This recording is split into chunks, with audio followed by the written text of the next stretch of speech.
the Ministry of Health has launched yet another service under universal health coverage. This new service includes conducting pap smears using liquid-based cytology, which will assist in eliminating cervical cancer. This new method of conducting pap smears is more comfortable and more convenient. So ladies, contact your nearest wellness center to get to know about our pap smear clinics. Turnaround time for HPV testing is 1 week. Any abnormal or positive test, there'll be a following week for the cytology testing. We're also going to test for HPV strains 16 and 18, which are the most aggressive, which cause cervical cancer. We can also test for other STIs, such as herpes simplex type 1 and type 2, gonorrhea, chlamydia, and others. Patients with an abnormal HPV and an abnormal cytology shall be referred to the colposcopy clinic. At that clinic, we shall assure that you get the proper treatment and guidance. So come in and access this new service. Your health is our priority.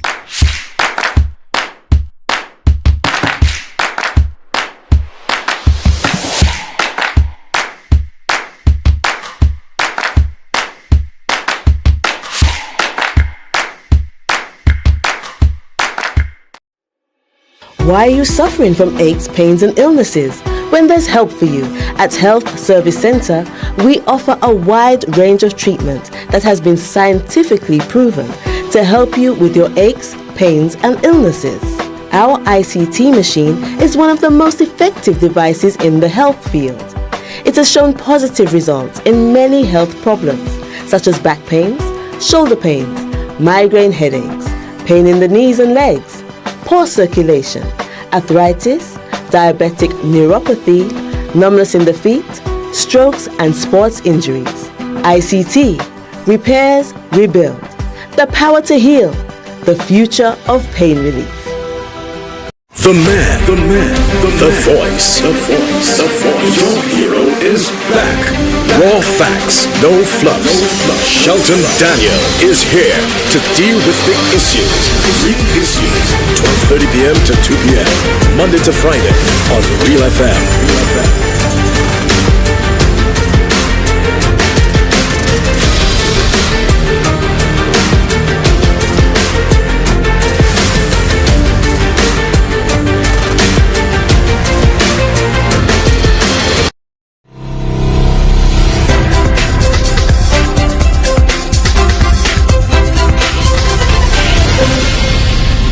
Another wonderful Tuesday afternoon to you, everyone.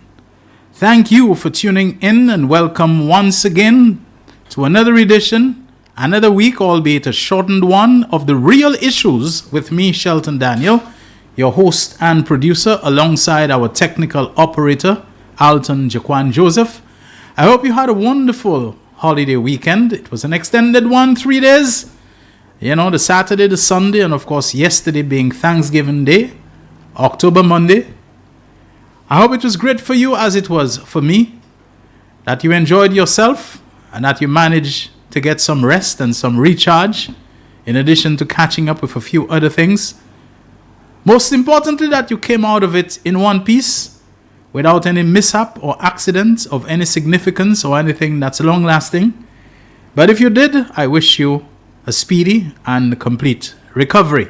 Our program, of course, airs weekdays from 12:30 until 2 p.m. on Real FM radio station, 91.3 the frequency for the North, 91.5 for the South. We're also simulcasting on NBC Television, channel 120 on the Flow Cable TV service. We are on Facebook Live and streaming live via YouTube as well. You know, last week you heard me joking about how we should have had, exactly a week ago, that was Tuesday the 1st of October, that we should have had minimum wage day because 1st of October marked the start of the pay periods that follow when St. Lucia's minimum wage, legislated minimum wage, would begin to take effect. Well, today I feel like cracking another joke, but it's a little too far behind. I would have said, you know, we already had the holiday yesterday, and maybe we needed another holiday to call it St. Lucia King's Day. You know, in this by now a very long history of the CPL, Caribbean Premier League cricket tournament. You know, the 2020 cricket that has become immensely popular, more than any other form of cricket in the world, I dare say. Test cricket, 50-over cricket, whatever type of cricket you talk about, and nothing like the 2020 cricket, especially the way it's been stratospherically and beyond popularized in the subcontinent of India in the IPL, the Indian Premier League. And I want to suggest that it was here in the Caribbean that it really took off. It may not have been invented by him, but he certainly underwrote it. He sponsored it. He financed it. The man who's now rotting in jail in Texas, Alan Stanford, the Stanford T20. I mean, that was really the start, I think, correct me if I'm wrong, somebody, of a game-changing adventure, of an innovation in cricket that has really caught on more than anything. But the St. Lucia Kings, for the very first time, despite on paper having a good team, having good performers, good captaincy, good coaching, good management, just never seeming to nail it, having perhaps the luck of the United Kingdom of England, which I think has only won, despite it being the home, practically, of football, has won the World Cup only once. And that was 58 years ago. In 2 more years, we'll have a soccer FIFA World Cup tournament.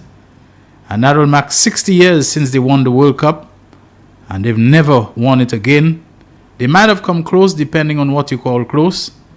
But St. Lucia Kings just never quite able, never able to pull it off until now. Winning, the 2024 Caribbean Premier League in grand style and beating their opponents, the Guyana Amazon Warriors, on their home turf on Sunday, making it look easy in the end, even though they had a lot of us chewing on our fingernails and, really, really on the edge of our seats, thinking if this was going to be another grand anticlimax. So, congratulations to the St. Lucia Kings. I'll come back to that in just a moment.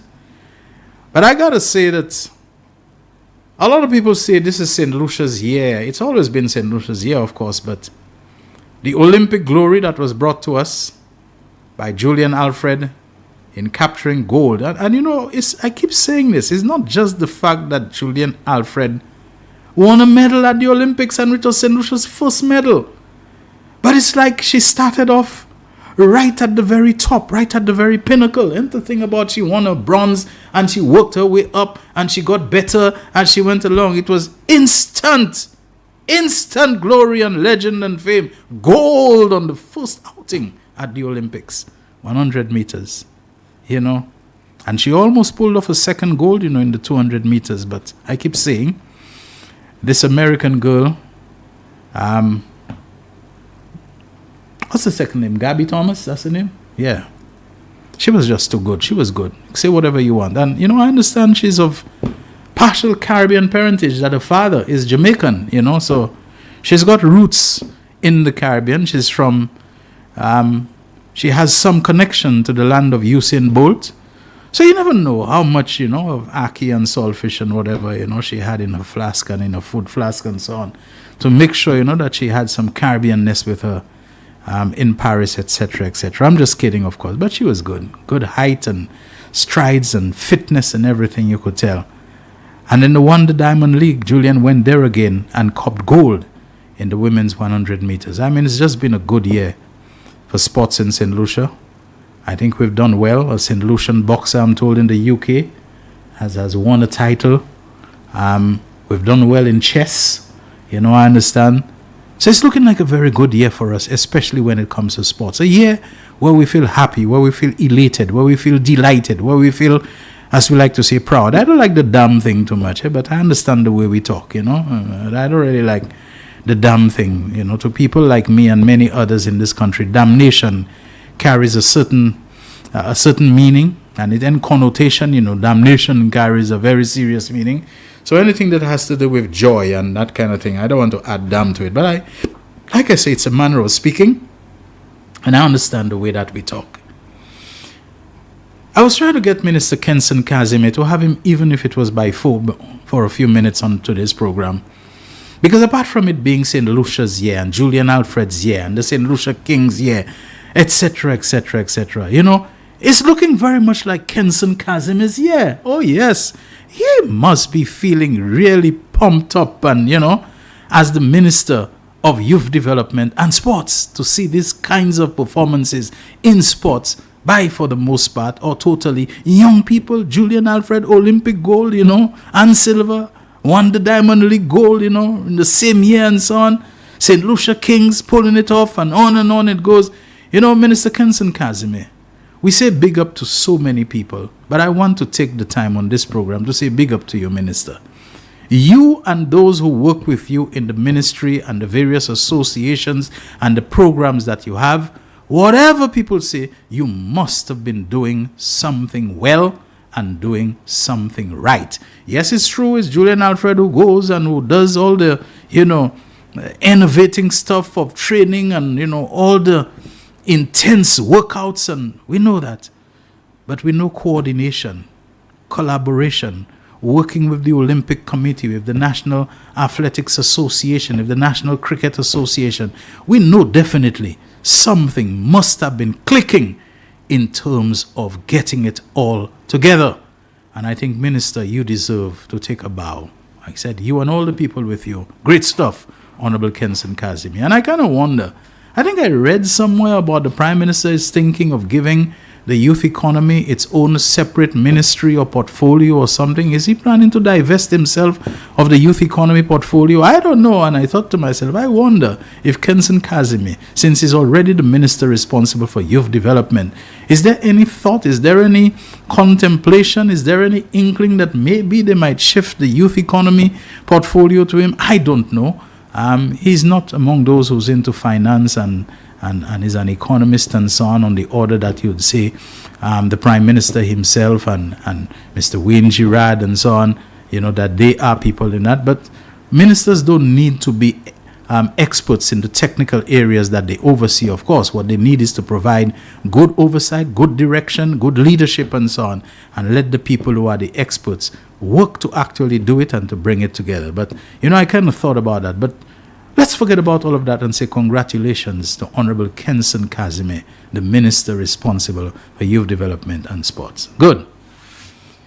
Now let me come to something else that I observed. It didn't make me mad, it didn't make me vexed, it didn't make me, but you watch those things and you say, they can't be coincidence, these things must be coming out for a reason. Now there's some people who just don't like to see others happy.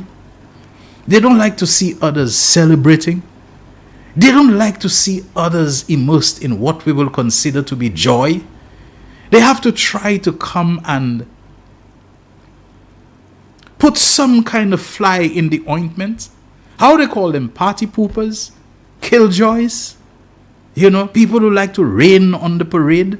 People who like to bust the bubble in some way? Is that the kind of people like that? Sometimes I have wondered the young men who always seem to go and do some magic, dangerous criminal magic. It's often where there is a dance taking place. Well, that's not a modern thing. I grew up hearing about people who just specialized in breaking up dances. And they would say so, na kasi dances are, So they go and they start a fight or something and bottles throw and people run. And then all of a sudden the dance is over. And a dance, in small rural communities especially, it meant a lot. And I wonder if it is that same casse danse, break the dance mentality. That young men will come and where they see there is a crowd, a block code, that's where they'll race their car through or their bike, to come and do a pop wheelie or something. And in the end, they knock down, maybe even kill a couple people, Attention, you've mun by your gum, you've mun by your notice. So they do that all the time. They race through where people are, like they just have to come and spoil the vibe. They have a problem with some other young man, maybe over gang-related things. Is when there's a lot of people gathered and there's some big event, a lot of people, that's where they will come and shoot. That's where they'll come and stab. That's where they'll come and slash with their cutlass and so on. I don't know, like they just have to come and mess up. I don't know whether it is that this is the way they impress people, this is the way they make people fear them, which is why I've said a lot of the crimes there probably need to be reclassified as some category of terrorism, domestic terrorism. They cannot be doing these things because of somebody they want to get. They must be doing it because they want to send out a message. I don't know. Maybe some girl they figure they'll impress to show how bad and powerful they are. I do not know. It is just seeming weird to me. But there just seem to be some people who just cannot bear seeing other people enjoying themselves. Maybe there is a block inside of them that they cannot experience joy. Maybe there are people who have some kind of issue inside of them that once they see other people happy, so they have to come and try to mess it up in some way or the other. Because this is the thought that came to my mind. What do we consider to be national? Is something national only because or only when it is connected to the official state and government and the public ownership or something like that? Or does national have a broader meaning that anything that your country's name and flag and colors and whatever is associated with, even commercial branding, that once you are somebody who has national fervor about you, once you're somebody who has a sense of patriotism about you, once you're that kind of person, you're going to embrace it. You're going to identify with it. You're going to support it. You're going to feel a sense of pride about it, even though it is strictly speaking not national in the sense that it is something that is endorsed or overseen, or issued by the state, by the government, that it is not in public ownership or anything of that kind, And so, Julian Alfred wins.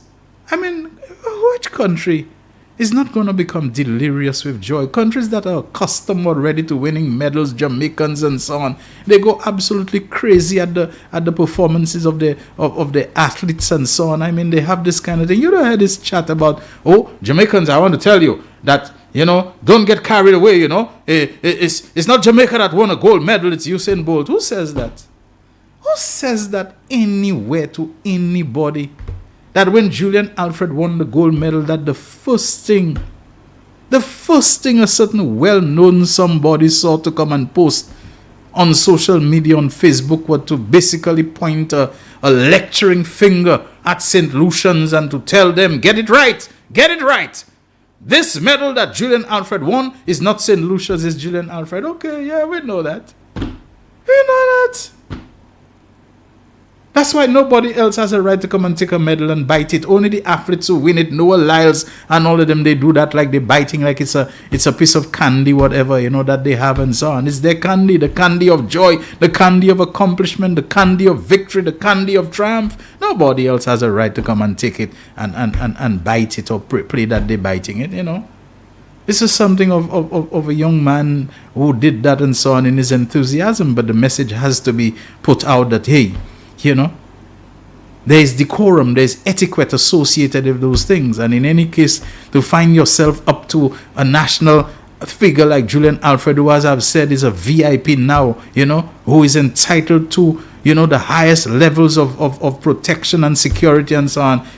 You grab a medal and bite it. What else might you bite? Might you get carried away and whatever and decide to give her a bite too? You never know. Crazy people do all kind of crazy. But that's the point of what I'm saying.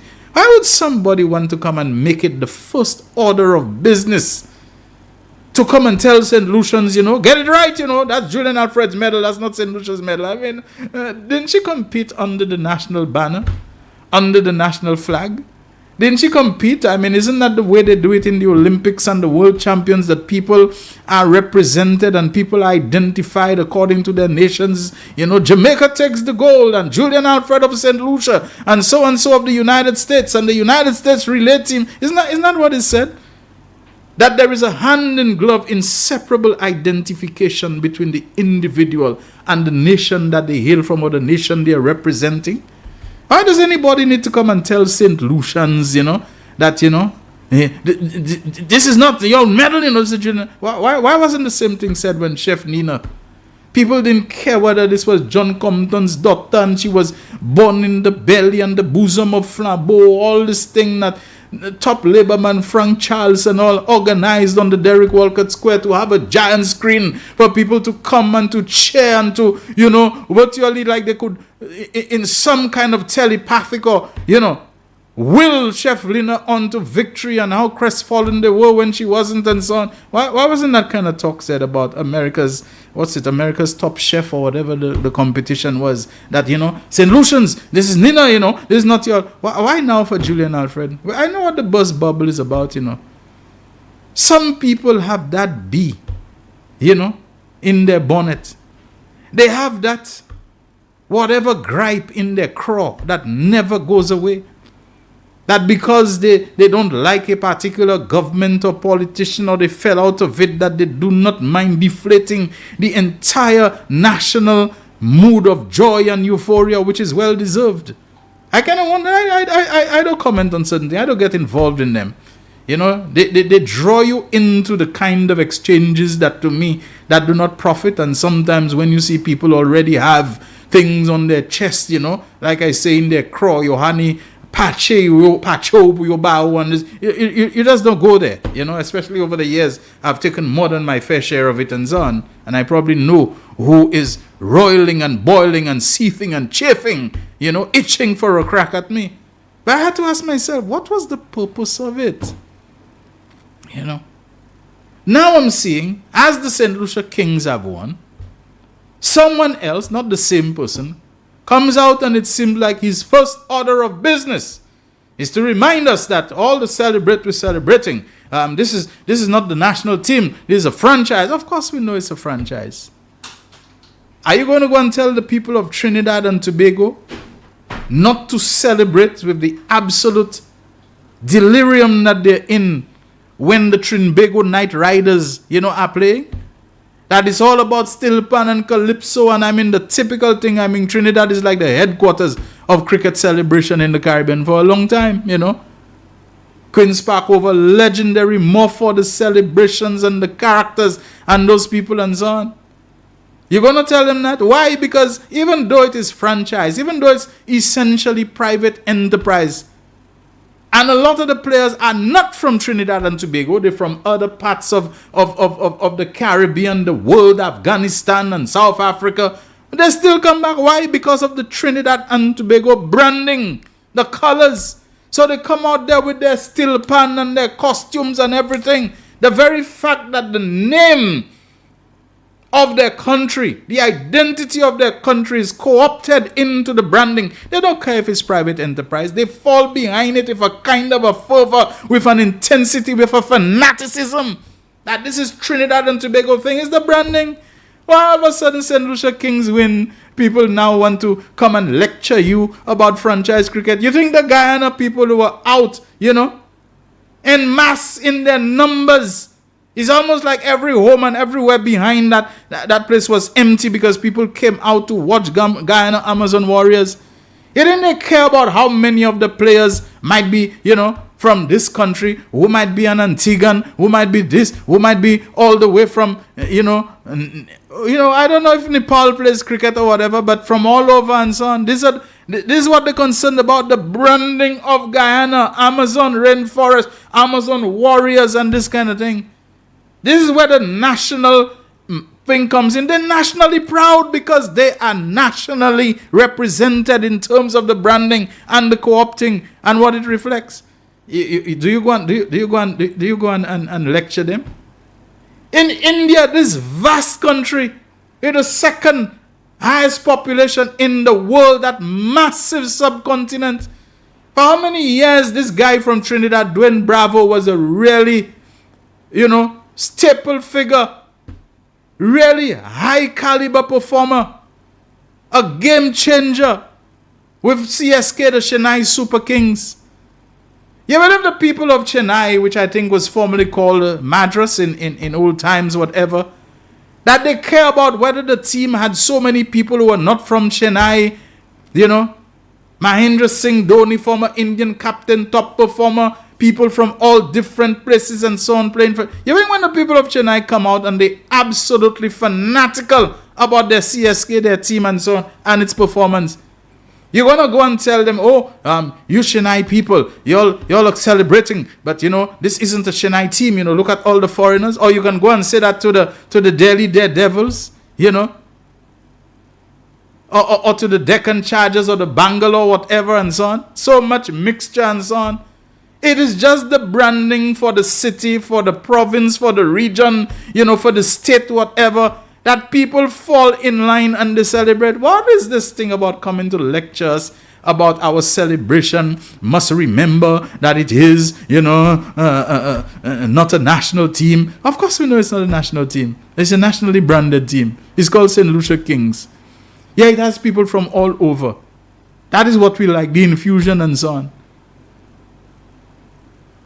Rakeem Cornwall, I don't think that Antiguan big guy and so on, who's turned out to be such a fantastic cricketer, I don't think he's playing for Antigua Hawksbills or even St. Kitts and Nevis Bay, but whatever he is, this is the intermixing of franchise cricket. Why in the case of St. Lucia, when St. Lucia Kings have won it for the first time, and they have won it under the leadership in terms of being the head coach of the West Indies head coach, Darren Sammy, a towering national figure that we shouldn't celebrate and feel a sense of joy and pride. So I want to say to you party poopers, I want to say to you killjoys, I want to say to you bubble busters, get off our case.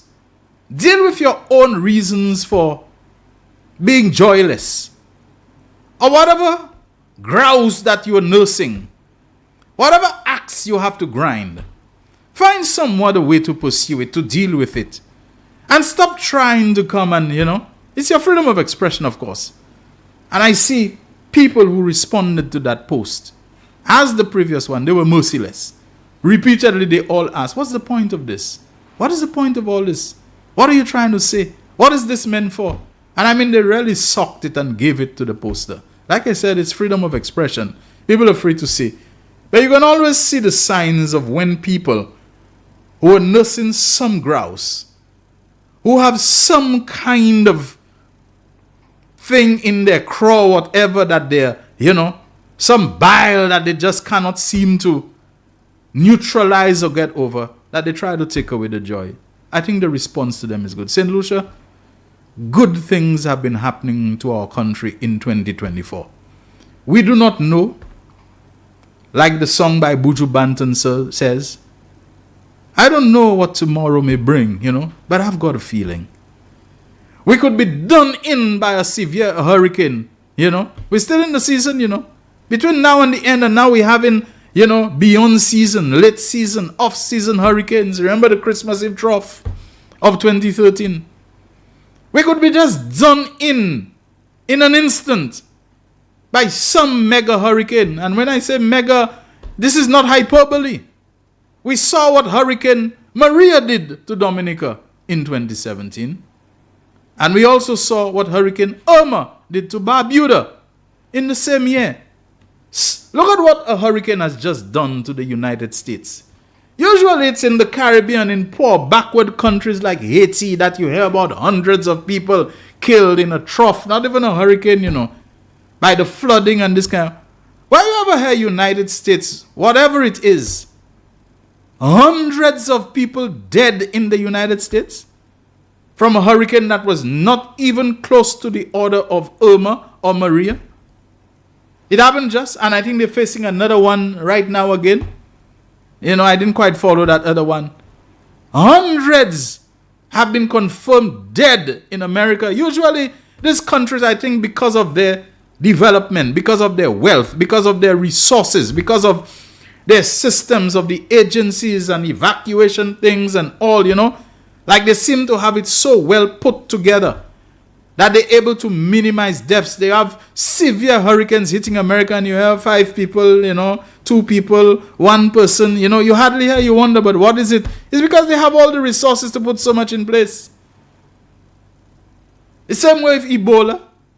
Ebola comes, it threatens these places, Americans travel, a couple of Americans get infected, they put them back to the States. You hardly ever hear an American die. With other people, it's like, oh my goodness, they just don't make it because the kind of medical intervention, they just don't have it for them.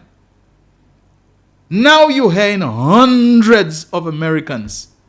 Hundreds of Americans. And I keep saying, we need to watch the times. The days when because you're rich and powerful and wealthy and you have medicine and science, like they say, on the cutting edge and so on, and that would spare you high mortality, high fatalities and so on, are over. Look at what COVID did to America. America is the single country where the most people died. They just had nothing, no answer to the thing. It swept. That's why I don't buy all this conspiracy thing about big pharma. Too many people, including prominent people, people with position, people with wealth and so on. COVID cut them down.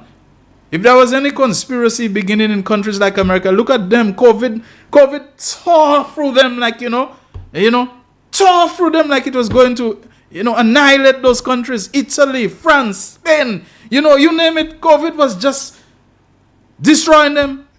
At first, it seemed like Israel was able to keep it at bay, and then the thing say, y'all may be good against Hamas and all the military prowess that y'all have. Y'all can blow up people's phone in their hand. Not with COVID.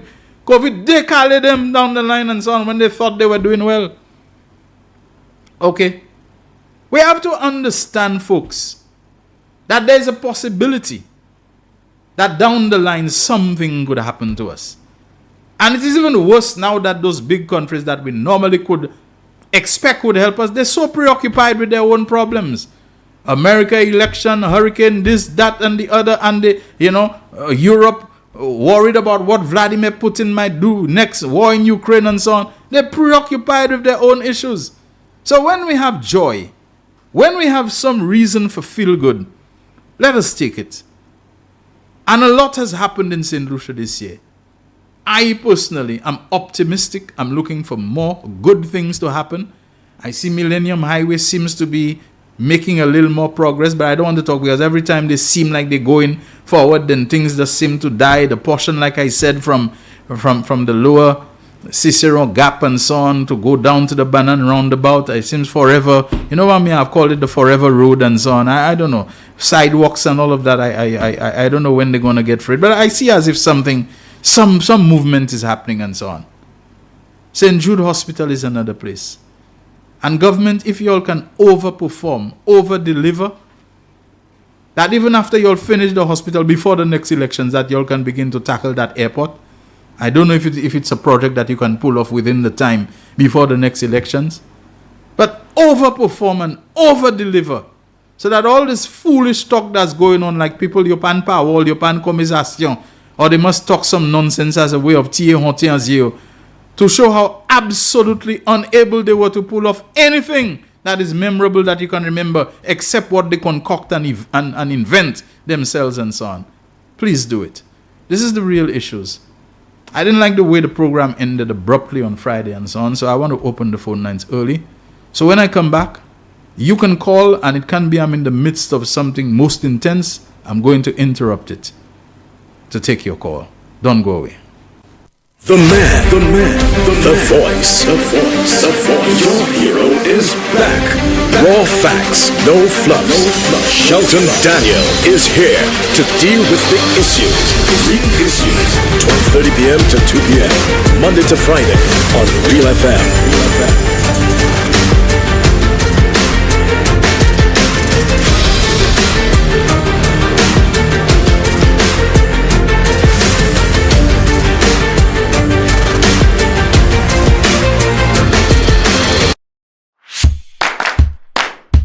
The Ministry of Health has launched yet another service under universal health coverage. This new service includes conducting pap smears using liquid-based cytology, which will assist in eliminating cervical cancer. This new method of conducting pap smears is more comfortable and more convenient. So ladies, contact your nearest wellness center to get to know about our pap smear clinics. Turnaround time for HPV testing is 1 week. Any abnormal or positive test, there'll be a following week for cytology testing. We're also going to test for HPV strains 16 and 18, which are the most aggressive, which cause cervical cancer. We can also test for other STIs, such as herpes simplex type 1 and type 2, gonorrhea, chlamydia, and others. Patients with an abnormal HPV and an abnormal cytology shall be referred to the colposcopy clinic. At that clinic, we shall assure that you get the proper treatment and guidance. So come in and access this new service. Your health is our priority.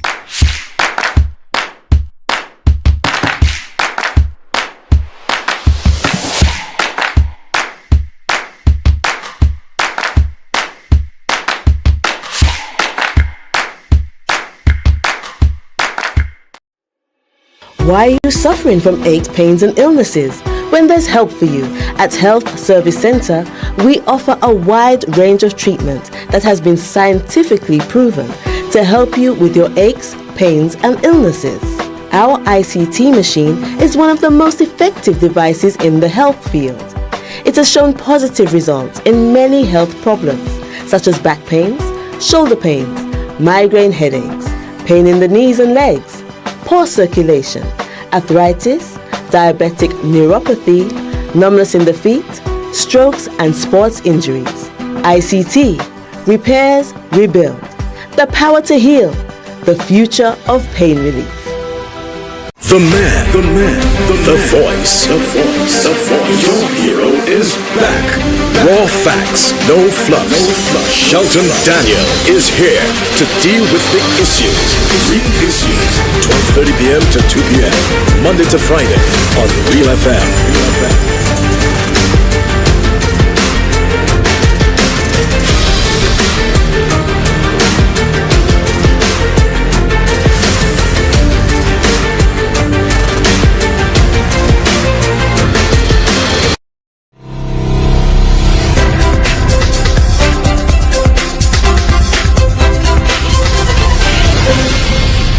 The man. Oh, this person was really timing us. I have a couple of short video clips, but I'm not going to keep any caller waiting. So, Jaquan, let's bring that caller on. Now, good afternoon, Real Issues. My friend, good afternoon. Hey, what's up? How are you doing, buddy? Doing great. Okay, Shelton. Mm-hmm. You know, one of the reasons why people try to pour cold water on the good things that are happening in St. Lucia is because the leader of the country is Philip J. Pierre, you know. They do not want any good thing to happen to St. Lucia. And I think under the stewardship of Philip J. Pierre. And I think it's really perplexing them to say good things keep on happening. Good things just keep on one happening. after the other. That cannot be a coincidence, Shelton. Yeah. And you miss one of the achievements. For 34 years, St. Lucia haven't won a queen pageant in the OECS. And we pulled through this year. That's the JC's contest. Yeah, so all these things, people are just angry because it is Philip J. Pierre that is the Prime Minister, and these things are happening under his stewardship. And not only that too, even when we have setbacks, Philip J. Pierre has a history, a record of, even when he was infrastructure minister in a previous government, of helping us to bounce back from those setbacks. Where does that stake? Look at what happened at Corinth, the flooding that they had at Corinth. When was it? Year before? Look at Hurricane Beryl. You know what it did. It's like anytime we have those setbacks, the government organizes they pull through quickly. I look at the work, Sheldon. I haven't heard you giving that a plug as yet. I passed by Serenity Park. Now, Sheldon, it is one thing when a rep say that he's going to do something, but the next thing to see it happening, you know. There is work happening at the Serenity Park. And there's work happening in many other places. And with that work, people are getting employed. People are getting paid. People are getting employed. Yes. That is also a good thing. So people just vex. Sheldon, the second point I want to bring across, I want to motivate, I want to encourage people who live in communities that have been stigmatized, that good things could emerge from these areas. Because, children, let's face it, Julian Alfred, her achievements could be equated from someone that come from the high echelons, say a Capet State or a Rodneyite.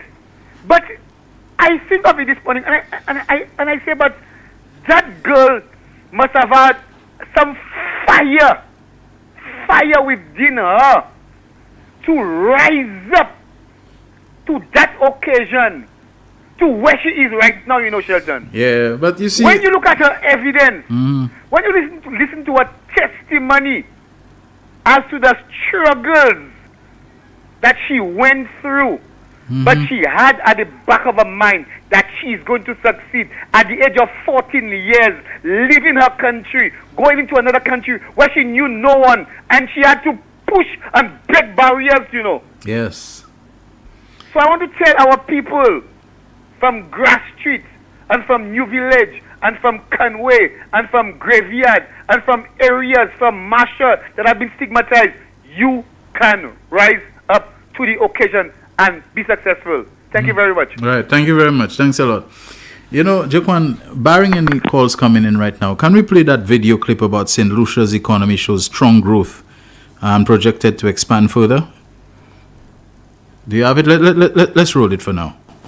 St. Lucia's GDP grew by 18.2% in 2022 and is estimated to have expanded by 3.4% in 2023, according to data from the Eastern Caribbean Central Bank, ECCB. The bank forecasts further growth of 7.0% in 2024 and 5.6% in 2025. This upward trajectory puts St. Lucia's economic output above pre-pandemic levels, driven largely by a resurgence in the crucial tourism sector. Quote, the economy is estimated to have surpassed pre-pandemic levels as at end 2023, led by the resurgence of tourism, end quote, the ECCB stated in a recent report. The country's unemployment rate hit a 15-year low of 11.4% in the first quarter of 2024, indicating increasing employment opportunities as the economy expands. The PA administration wasted no time in seizing on the positive news to highlight its economic policies. The Office of the Prime Minister says some of the government's key achievements include increased pensions for government and National Insurance Corporation (NIC) beneficiaries, implementation of the first ever minimum livable wage, disbursement of over 1.5 million in grants through the Youth Economy Agency, awarding of over 1.7 million in funding to startups and small businesses through the MSME Loan Grant Facility, construction of over 1.8 billion in mega investment projects, implementation of tax amnesties to provide relief for individuals and businesses, and record-breaking tourism arrivals in 2024. Deputy Prime Minister Dr. Ernest Hilaire, speaking at an SLTA presser Wednesday to unveil new leadership at the agency, underscored the encouraging tourism numbers, surpassing the 2019 banner year. Our August numbers continue to give us, motivation and hope. I think August this year was about 27% over August last year.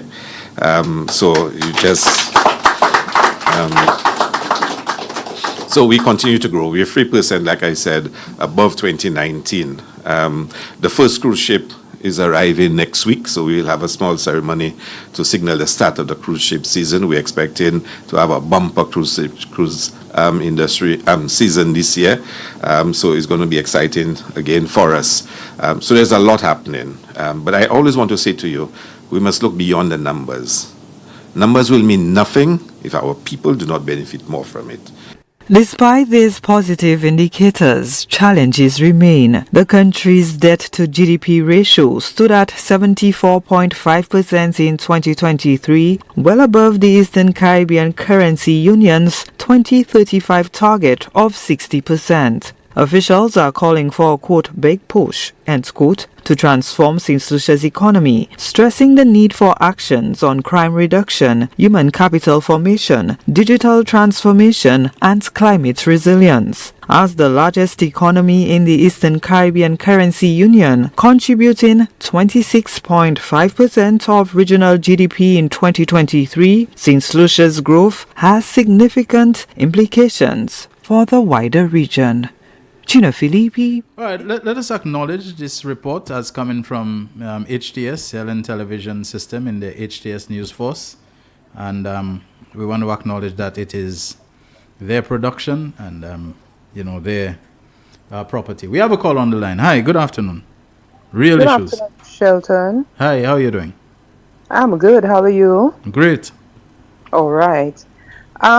Shelton, going back to your point of the negativity that pervades the times when we are jubilant, when we are joyful, when we see success. You're a man of the Bible, and the Bible speaks of bitterness. Have you ever considered what bitterness is? I have an idea, but I'm sure you can enlighten me further. Yeah, I think there are people who have that inner, intrinsic bitterness and just cannot see people happy. So amidst happiness, we must always inject some negativity, Wow. It also looks at like a kind of a jealousy. Now I can understand it better. Like somebody has achieved something and we cannot be happy for them. That's true. What is even more intriguing is that as St. Lucians, all of us can share in that joy, in that happiness, in that success, in that achievement. But we don't even see ourselves associated with what is St. Lucian. So I saw the post regarding the St. Lucia Kings. And I wondered, why is the name St. Lucia Kings? Why is the country name before the franchise name? And not only that too, for them to have had that franchise in St. Lucia's name, even though it is not a St. Lucia state or government investment and so on, they needed the permission of the St. Lucia authorities to attach that name. Exactly. And for every game that was played, people donned their t-shirts representing the country for which this franchise was associated. Exactly, and it's all over. The Talawas of Jamaica, Exactly. The Jamaican people have embraced it and owned it. You understand? We had St. Lucia Zooks. Yeah. Now, all the time, if you notice, Shelton, all the time we are the underdogs. We're losing. Nobody reminding us that this is not St. Lucia. That's right. Don't feel downfallen or crestfallen about this, because this is not a national thing. This is a front. Nobody told us that, Nobody told us that. Don't feel depressed that we're losing, because that's really not ours. That's right. This is not yours. Don't you be associated with the joy. Yeah. That's right. The other thing too, Shelton, have you ever seen an individual recognized at the Olympics? Explain. Every individual is associated with a country. You must be associated with a country. The Olympics, not a club. The Olympics, the World Championships where athletics are concerned, the World Cups, the soccer, FIFA World Cup and so on, they're all nationally delineated, That's right. That's right. So to say Julian Alfred is hers and not St. Lucia's, I'm sure Julian Alfred does not feel that way. Julian Alfred kept telling the press in the United States, in Europe, everywhere, She cannot wait to come back to celebrate with her country people. So why do we want to now delineate them? We want to pull her away from her country. Yeah. So to me, Shelton, it's bitterness that is causing that. Even before the government recognized Julian Alfred, you heard talk of Twatine. They don't give things to Twatine. They don't give this one. They don't give that one. You know, you think it's Twatine they cared about? Right now, Twatine has been recognized and has been gifted and we can say recognized and compensated. You hear any of them coming out to say, anything about it anymore? Precisely. Yeah.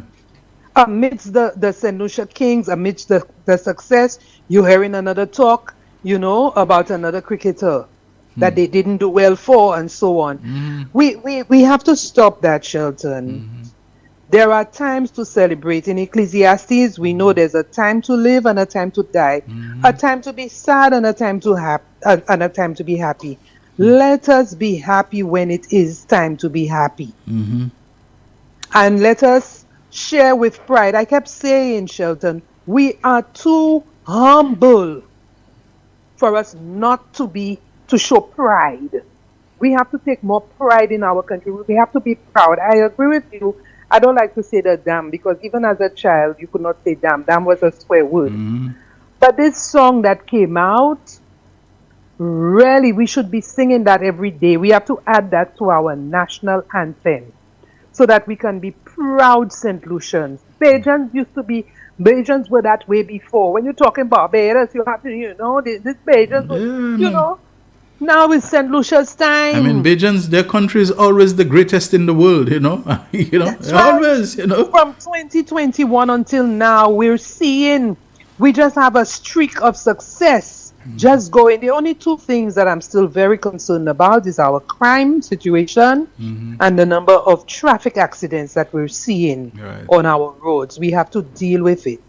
But the success that we have, let's bask in it. The clip, the video that you played a while ago with our tourism figures, with our economy, let us take pride in it. Let us, really accept it, acknowledge that we are doing well as a country, and stop allowing other people to put in our heads like we know good. We are doing well. Let's embrace it. And let's work on the areas that we are weak in so that we can be, have greater success. Lastly, Shelton, I just want to say, I think everybody would have known by now, this is Alison Jeux, that there was a petition going around for requesting that Amber Geiger's parole be denied. I want to thank everybody who signed the petition. In fact, we had a target initially of 500 signatures. We are close to 7,000 signatures. Wow. Yes, close to 7,000 signatures. I could tell you the parole board indicated that they will be reading every single comment that comes on these signatures and taking that into account. My family met with the parole board yesterday, and so we just await a decision of the parole board. Okay. Whatever the decision, I leave it up to in the hands of the Lord. It's whatever happens to her, that's left in God's hands. Yes. But I want to thank persons who signed the petition, who shared the petition. There are people who also sent emails to the board. They are reading every single email. There is still time for emails and signatures. But for those who have already done so, I really want to thank those, St. Lucians and people from all around the world who reached out, who assisted as we go through that process. Okay. Thank you very much, Senator. Thanks a lot. Yes, thanks, Shelton. Yeah, I appreciate it. Oh, all right. Bye-bye. Now, I haven't even said the phone numbers yet, but you can WhatsApp call us, especially useful if you're calling from overseas. But of course, you can use it at your own convenience. 758 our area code, goes without saying. 487-9849, 487-9849, and the local landline is 4533-911. So you can WhatsApp call us on this mobile number. 487-9849. And you can also reach us on the local landline 4533911. But there's a deacon, based in the United States, in Brooklyn, who always prefers the easy way of calling me direct on my phone, and I'll never turn him down. Reverend Deacon Bernard Haynes, you're on the air, sir. Good afternoon, the Honorable Senator Shelton Daniel. Yes, how are you Good doing afternoon today? to your viewers. How are you doing today? Romans 3, I'm doing okay, but let me start this way. Romans 3:13-14 says, their talk is foul, like the stench from an open grave. Their tongues are filled with lies, snake venom drips from their lips. Their mouths are full of cursing and bitterness. Bitterness is considered a sinful behavior, Shelton, that can stem from anger. Okay. The Bible warns us about bitterness because it is destructive, it is unhealthy, and that it can cause trouble and corrupt others. Sheldon? That's true. I think there's a scripture in the Bible that says to be careful lest the root of bitterness spring up and defile many, right? Yeah. Okay, that is in Hebrews 12:15. Okay, right. Okay. Hebrews 12:15 that says, see to it that no one fails to obtain the grace of God, that no root of bitterness springs up and cause trouble, and by it many become defiled. I remembered it. I didn't remember exactly where it was. Thank you very much. Sheldon, let me tell you something. That is why. You see, when all of these talks are running, I don't join them. I don't partake in them. Because you know what? Last week was Teachers Appreciation Week and Teachers Appreciation Day.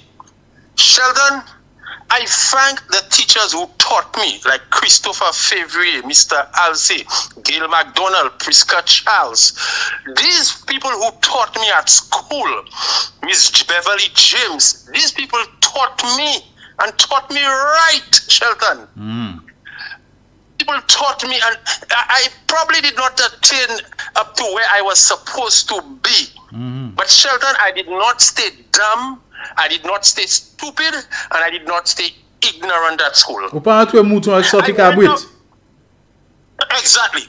I went out into the wider world, Shelton, and I came to this country.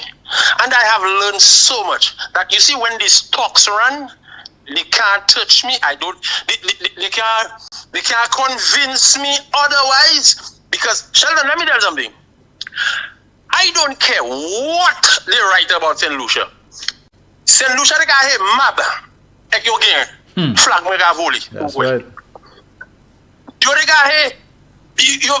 Let me. Il peut c'était Tiger Woods qui était cette lycée. Depuis ouais c'était cette lycée. Il parle match. Si te gagne pour quoi, si te gagne by pays. Depuis St. Lucia attached police somewhere. Shelton, my flag flying high. That's right. As Dr. John and you have said before, I will not use the dumb, but I am a solution to the core, to the bone. That's right. And nothing can take that. Sheldon, I am proud to be one. I am proud. I'm a proud St. Lucian.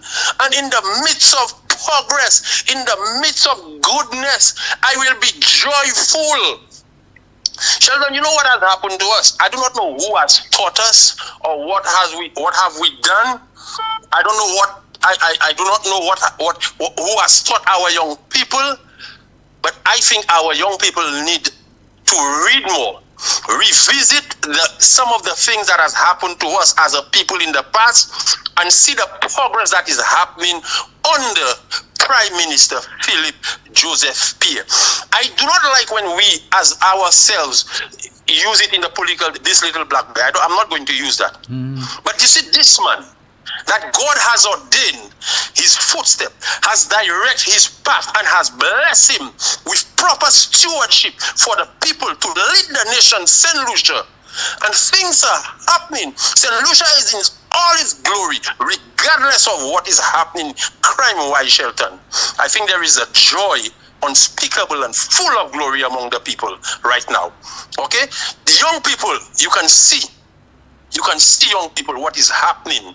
Please, let our country move forward. Those of you who are in the background that is adding to the crime city situation that is probably pushing the young people to go forward and commit these crimes. Please let them turn away. Let us have some restoration of peace in our country, because we are going places. Shelton, I walk the streets and my flag is behind my car, and I hear people say, St. Lucia, St. Lucia, St. Lucia. Shelton, there are young men on the block. Imagine there is a lady there, a born American. She must be in her 70s. The lady tell me bring a flag for her, Shelton, a St. Lucian flag. I bought a St. Lucian flag to her last night. Last night I gave her one. I tell her, here is the flag you wanted. Shelton, I don't care what they write about us, whether Juju run for herself or for the nation. I was elated, and I continue to be joyful and celebrate St. Lucia. Shelton, thank you so much for what you have said this afternoon. St. Lucian, be a proud people. Thank you very much. Thanks, my brother. All the best to you. All right. Jaquan, what do we do now? We have a caller waiting? Okay. Hi, caller. Real issues. Hello? Hello? Do we need to get a volume up or something, as if I'm hearing the person? Are you there? Okay, I'll tell you what, Jaquan, let's go for the break, and then when we come back, maybe the person will call back or something. Yeah? All right, so we're taking it? All right. Hi, caller. You're on the air. Go ahead. Good afternoon, Shelton. Hey, good afternoon to you. How are you doing? How are you doing, my brother? Hey. Well, I just kind of want to keep you all in the know to let you know that things, as far as the strike in Martinique is concerned, it has intensified. Woo! There have been some direct altercations between law enforcement and the strikers. In fact, the head of the strikers, the person who was really leading the whole struggle, was injured. I cannot tell to what extent that he was injured, but I know that the injury that he sustained, and another person also sustained an injury, that it has intensified the movement. And today I could not even leave my home to go to work because there was no kind of transportation. In fact, the road was blocked from my from Saint-Pierre to Fort-de-France.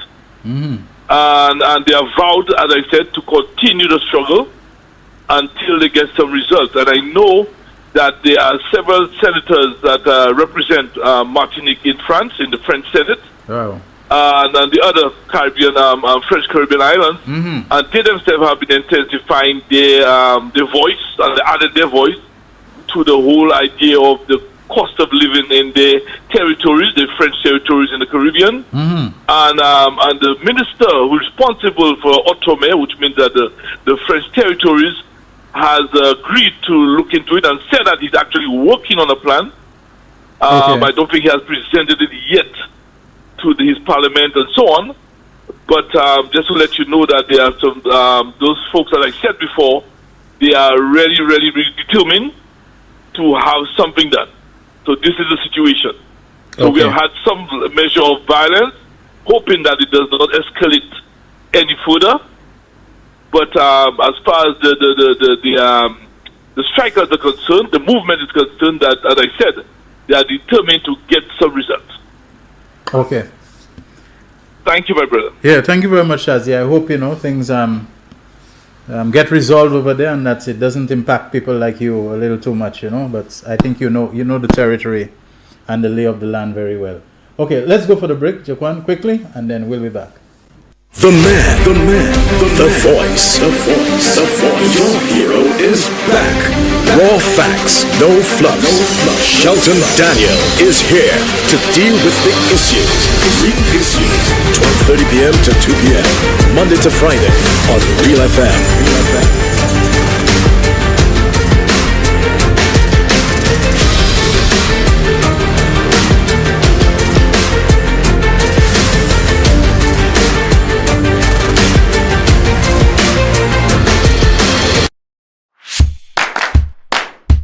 The Ministry of Health has launched yet another service under universal health coverage. This new service includes conducting pap smears using liquid-based cytology, which will assist in eliminating cervical cancer. This new method of conducting pap smears is more comfortable and more convenient. So ladies, contact your nearest wellness center to get to know about our pap smear clinics. Turnaround time for HPV testing is 1 week. Any abnormal or positive test, there'll be a following week for cytology testing. We're also going to test for HPV strains 16 and 18, which are the most aggressive, which cause cervical cancer. We can also test for other STIs, such as herpes simplex type 1 and type 2, gonorrhea, chlamydia, and others. Patients with an abnormal HPV and an abnormal cytology shall be referred to the colposcopy clinic. At that clinic, we shall assure that you get the proper treatment and guidance. So come in and access this new service. Your health is our priority.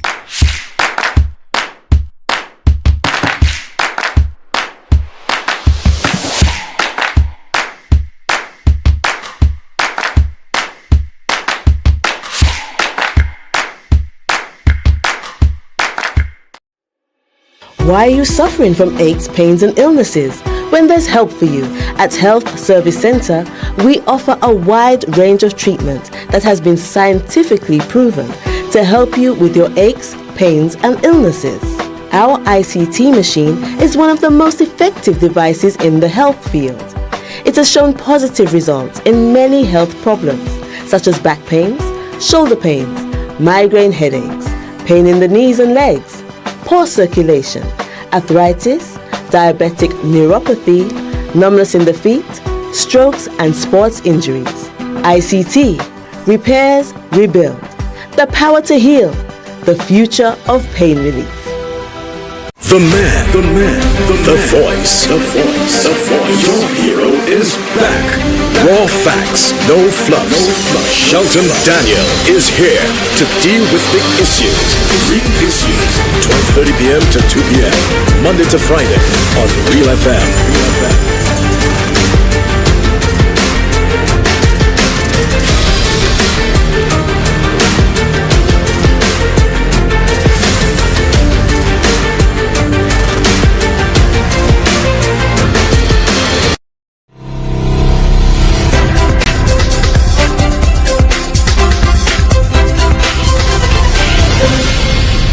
The man. 24, as you heard earlier in that video clip we played featuring the Minister for Tourism, St. Lucia welcomed 34,895 stay-over arrivals.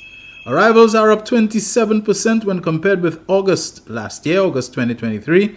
Caller, hold on for me, please. I'm coming to you in a couple seconds. The increase in arrivals coincided with a 29% increase in seats and the hosting of the Goodwill Swimming Games. An 18% increase in arrivals over year-to-date 2023, a 3% increase in arrivals over year-to-date 2019. That's from St. Lucia. Let her inspire you. Tourism Pulse. Thank you for choosing St. Lucia. We say to our visitors, thank you for being a St. Lucian. One, and I'm not just talking about being born here. Not all sperm donors are fathers. I'm talking about being a contributing and inspiring St. Lucian. We have a call on the line. Real Issues, you're on the air. Yeah, good afternoon, Mr. Daniel. Hey, how you doing? Yeah, I'm fine. When you have a former government that left office and you cannot find the digital and documentary footprints of the financial transactions, that smells corruption. Because I remember Richard Frederick said before the elections, the Chasney administration, they bought 8 shredders. And the question is it legal or illegal to shred government documents without proper authorization?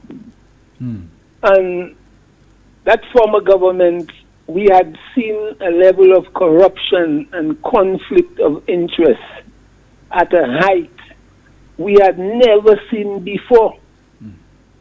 And now he wants to question Philip J. Pierre, and this man lies so much, Alan Chasney, and it proves the depth of his dishonesty. because I myself will not leave a cent on my table. Guy Joseph and Alan Chasney, the two most dishonest politicians in this country. I wouldn't leave a cent on my table and go to sleep, because I would have to sleep with 1.5 eye open, because we place our finances in deeds in the hands of these two politicians, and we paid a heavy price. And I only hope our people do not make that same mistake again. Yeah, thank you. All right, my friend. Thank you. Thank you very much. And you know, when people live only to find faults with others, but they cannot say a word of explanation or clarification about what appear to be their own glaring, egregious faults, when you can't come and tell me about this community center that you built, why it needed 21 toilets, was there plan for it to be more than a community center? You know, the nightmare just for maintenance, just for the cleaners that you have to, you know, pay, and a whole lot of things and so on. And apart from providing, you know, a dream target for vandals and thieves and those people, the security needs of it.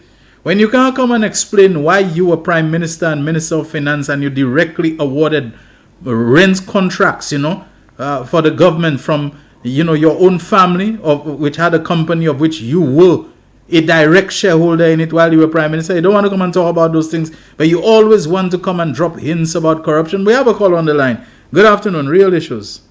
Good afternoon, Shelton. How are you doing? I'm good. One observation, Shelton. You remember Mikey Pilgrim?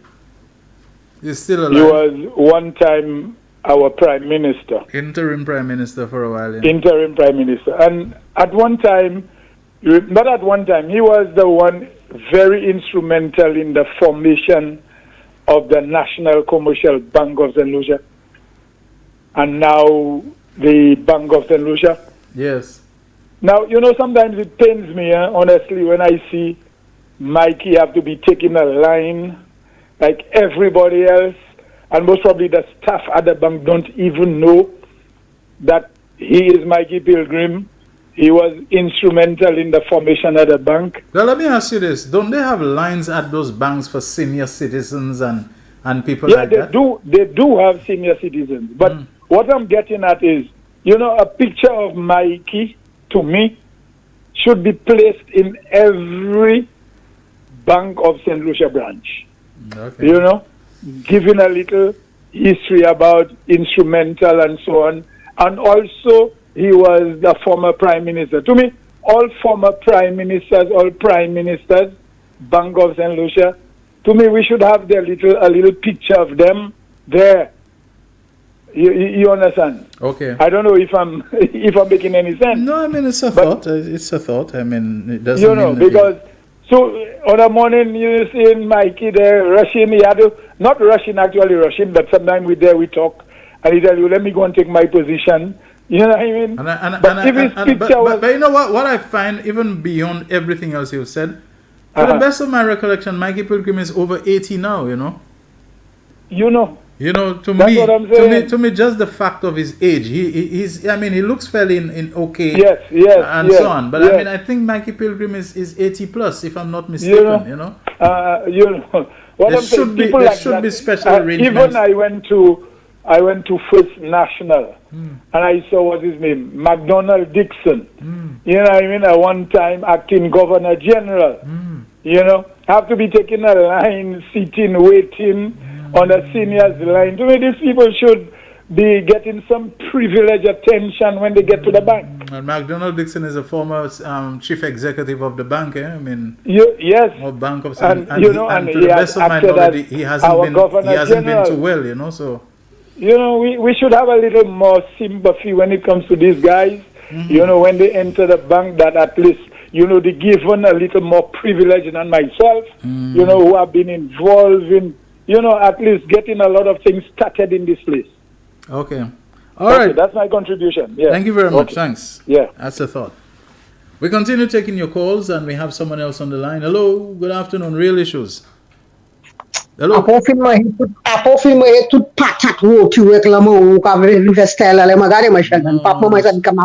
Est-ce que patate avec la moui?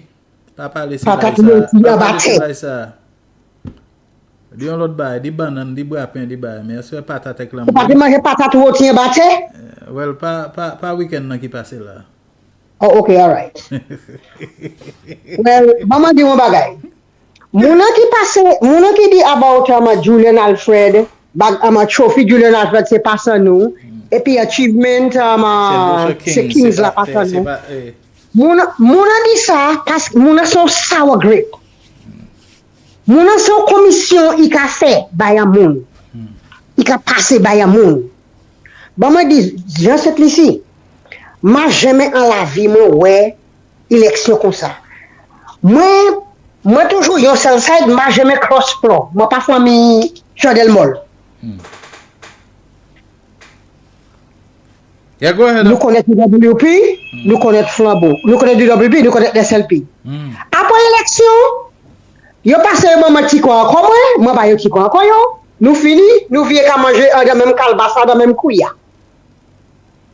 Since Alan came into politics, he brought the slave mentality.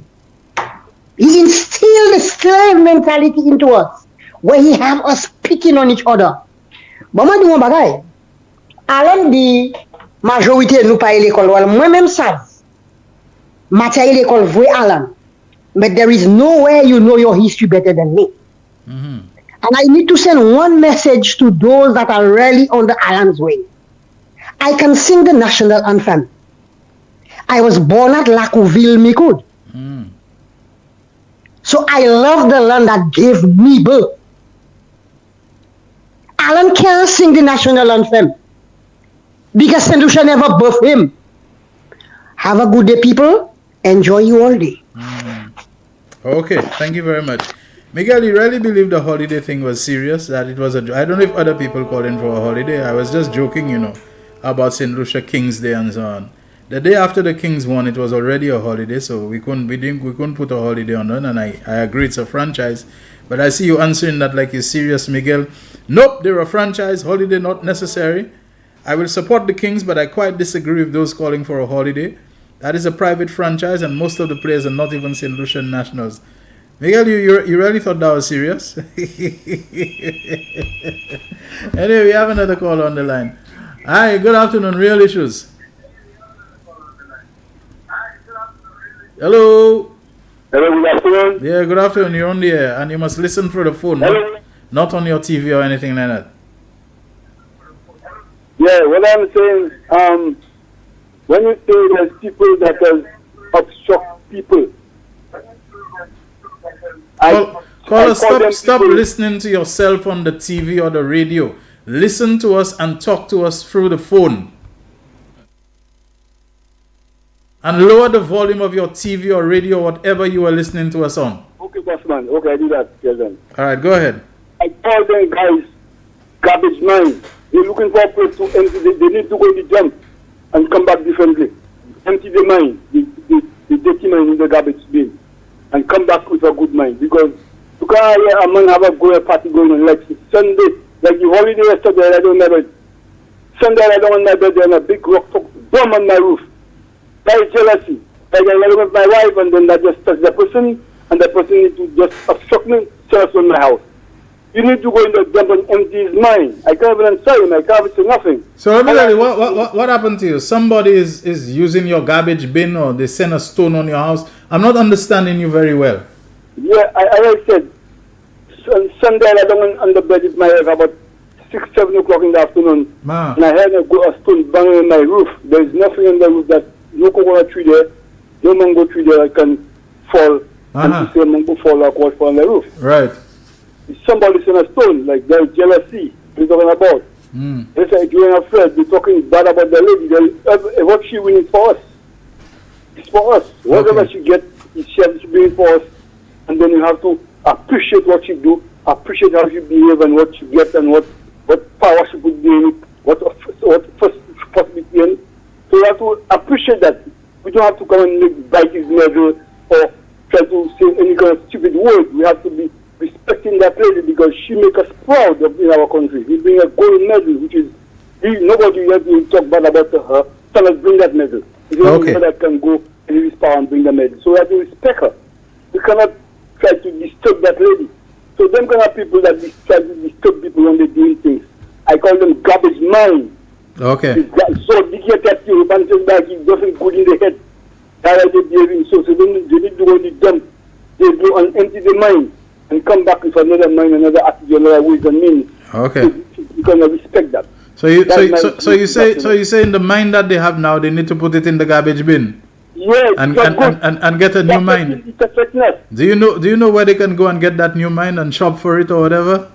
No, they won't get it. Just go in the jump and sit on there. Thank you very much, my friend. Enjoy the rest of the day. We good.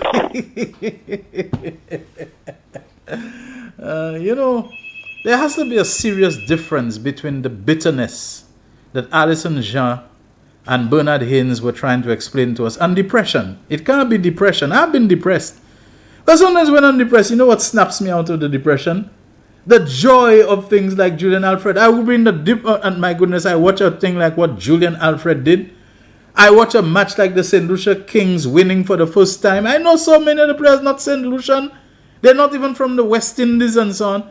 But that would snap me out of my depression, I am sure, even if it's only for a time, for a moment. For people to have that kind of bitterness in them, and the bitterness makes them angry at people who are experiencing joy. It must be just as Alison said. That bitterness is based on jealousy. It's based upon, something else. Not normal depression and so on. And I'm saying those people, I find them not a little scary. We have a call on the line, do we? I call a real issues here on the air. Go ahead. Hey, how are you doing? And how are you? Great. Well, let's give God all the thanks and all the praise for a free weekend holiday. Free from crimes and everything like that. That's true. I didn't have anything serious except that a police woman, it seems, was attacked. And somebody attacked her and wrestled her to the ground, and then she was seen to have a puncture wound to her leg. And the person still continued assaulting, and another policeman came and shot the assailant in the leg. So both of them had to be taken to hospital to be treated and so on. So that was one thing that I heard. I don't know if I heard others, but as long holiday weekends go, it didn't sound like this one was too dread. But go ahead. So I want to ask a question. After the Labour Party lost election in 2016, or when Chasney came in? 2016. When Chasney came in, how many seats as opposition the Labour Party had in the House? The Labour Party had 6, and Chasney and his UWP had 11. Okay. And Chasney's students said the whole world saw and heard Chasney that the Labour Party has no right to talk and say anything now. They lost their right to speak. They lost their right to speak. And today, Chasney is opposition with only 2 of them in the House. And I cannot understand how he has so much right to talk, so much right to say things. Was it Monday? Yes. Now, I don't have cable. I have only one Hot 7 TV. That's the only station I can take. And while looking at my television, I see Spider appeared. Something boiled all inside of me. And I heard him said something. He was asking for the government to do, but I forget. I was so vexed, I didn't even listen properly. To do something. And if that date passes and it is not done, they will take a match. And who is giving him the right to match now? What right he has? They seem to be putting the government on notice a lot. Everything is, I am putting the government on notice. And I am putting the civil servants on notice. And I am putting this person, they always putting somebody on notice. So I don't know. Maybe the government, the Labour Party, they had denied them the right to speak, but they had given them the right to deputy speak because, they wanted the Labour Party to take up the position of deputy speaker, to give up one of their own to be deputy speaker. Even when they had a deputy speaker already, the man went and he took out the deputy speaker, and he wants the Labour Party, which already is in the minority, to let one of their members effectively be taken off the floor and be made deputy speaker and so on. So maybe that's what he meant. They lost their right to speak, but I'm giving them the right to deputy speak. I'm just being, pappy show about this thing. But you think it's too foolishness that happened in this country already, and some people want to come and parade as if they're the wisest people and the sharpest knives in the drawer. We all seen it, caller. Thank you very much for sharing your thoughts, though. Okay. Yeah, a kind of magi that some people did, and even in opposition, talking magi, accusing people, trying to frame people and set up people and so on, come and claim that this minister stole $1.4 billion from the CIP and this and that, and another one, undersold a piece of land, so there is corruption in it, and a whole lot of magi that goes on and on and on, just trying to dirty people up. And but anyway, in time, there'll be a reckoning for all those things. We have a call on the line. Good afternoon, Real Issues. Mr. Daniel, good afternoon. What's up, my brother? I'm doing okay. How about you? Well, I did. It's a real. It is not today, not last year, not this year. We are there now. I've been making a statement. Particularly, can you hear me, boss? Yeah, I'm hearing you. When it comes to the mentally disturbed people, and it seems, it just takes certain things to happen. So right now, I think the authorities will take heed to put them where they belong. Mentally unwell people? Yeah, mentally disturbed people. You have people for walking in town. They bump along outside. They have pieces of wood in their hands. They have stone carrying. They have all kind of things, and ready to attack people. And I think it's true. Our cops are not trained to handle these people. But at the same time, Mr. Daniel, these guys are supposed to be inside a mental place. And not only walking around the place with their backside outside and not without clothes and all this kind of thing. Not only that, these people, they need food, they get hungry, they don't have a place. They go to the garbage bins and they throw down the garbage bins to look for scraps and bones and leftovers and this kind of thing. Yes. That alone is a public health hazard in that they are helping the proliferation of rats. They themselves are likely to become contaminated and diseased. You understand? Yes. They get into something with somebody who they ask, and let's say, for example, in their craziness of their mind, they bite the person. You understand? What is it that they're transmitting to the person? What is it that is going on with them? And I raised that issue with a public sector official, and I was surprised at the response that I was given. It kind of discouraged me to think that they cannot see the great danger that those people pose to themselves and to others. But anyway, go ahead. It's your call. Listen to me. I know these people are good families. I can take care of them. How's that? Big things for them. These people are very good families. I can take care of them and maintain them. That one there, I think from further, man, that really have a bush of old clothes carried from town to Leslie Land by where I live there. Going in the garbage, taking all garbage in town and bring to Leslie Land. And this thing happens every night. There are certain places, and I'm saying it's not too many of them. Yes, they are there, right? And so many of them that we cannot figure out a way to deal with them. Every night, and I tell you, sometimes I see it with my own eyes happening right next to the town hall. You understand? Right where the Castle City, right by the Central Library, right by the Ave Maria School. Very visible places. I'm not saying you have to chase after them, but if sometimes the same one that's doing it, one or two of them doing the same thing. We must have a way to take them off the streets and try to help them. Done for them. I think now it's a high time to get these people back where they belong. Because I tell you, that goes in my area there, Yvonne. The girl on a Sunday on school day, the girl is naked in the road. She don't give her a dump. She don't care a dump. She don't care what time it is. Exactly. Well, I mean, come on. And you have to ask yourself, what effect is this happening on 5, 6, 7-year-olds, who have to witness, I find it is a high time the people taken off the road and put them where they are most comfortable. They'll take care of them, they'll feed them, they'll bathe them. Some of them have all over the place, walking all around town. This way season open just now. And we have seen cases where people who have reached that stage where interventions have helped them. They have become a little better. We saw a woman called, what's her name, Tune? She subsequently passed away, some years ago. We saw an improvement, you understand? We have seen some of them, maybe not all of them, with right interventions. They improve, Even if it's a little, but they don't go doing the things they were doing before. Right. Anyway. And people, and not people doing their wickedness because of the foolishness they're doing, taking garbage and throwing it down. Anyway, my brother, it's 2 o'clock, so we have a situation where our 2 o'clock commercial comes on live, so we just have to give way to it. Thank you very much. I appreciate it, and I hope we can go more in depth in that subject. Okay? Right. Okay. Good. Right. That's the real issues for today, folks. We have to go now for the lotto. Thank you very much, Jaquan. Thanks, everyone. Signing out.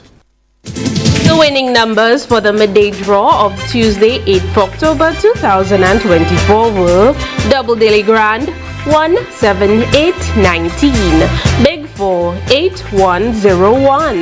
The Big 4 multi-X ball drawn is 2X. Big 2 78. The Big 2 multi-X ball drawn is FB. 1 off 162. Lucky 3 474. The Lucky 3 multi-X ball drawn is 2X.